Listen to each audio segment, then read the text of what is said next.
Hey Rob, so apparently Paul wants me to record this skit for you. I have all these ideas for skits because I'm retarded. I had this idea for this. It kind of reminds me of the skit you'd see like Hulk Hogan and a bunch of dudes are all doing this like man around the table thing. Oh.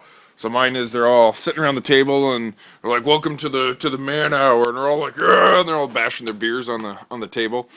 And then they start going around the table and saying, "Oh, what did you guys all do this weekend?" One guy's like, "Yeah, I turned down a three-way to have a four-way," and they're all like, "Yeah," they're beating the beers on the table. And then one of the guys is like, "Well, I got into a fight with a bear and a lion, and I won with my dick," and they're all like, "Yeah." And then they have questions. They're like, "Let's check our emails," and their motto is, "We don't shy away from any question or any battle or whatever."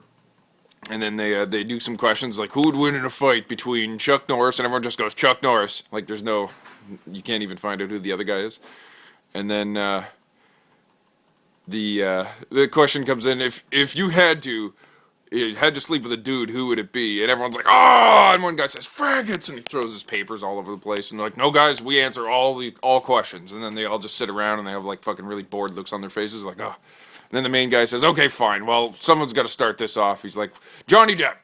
Johnny Depp. He's an attractive man, and he's a cool guy. And you know what? You could have sex with Johnny Depp and not feel ashamed." And then everyone's like, "Yeah, yeah, I guess. I mean, Johnny Depp's a cool guy. I mean, whatever. It's okay." And then someone else says, "Well, you know what? Brad Pitt. Brad Pitt." And everyone's like, "Yeah, Brad Pitt. You could have sex with Brad Pitt. No problem. He's a tough guy, and he's done a lot of good movies." And eventually they just start working down and down and down further, and they're like, Liberace, you know what? He's a beautiful entertainer. You could have sex with Liberace and it wouldn't be a big deal. Everyone would think that would be cool. And then eventually it goes down to like Elton John, yeah, Elton John. And what's manlier than having sex with another man? And then they all just start making out.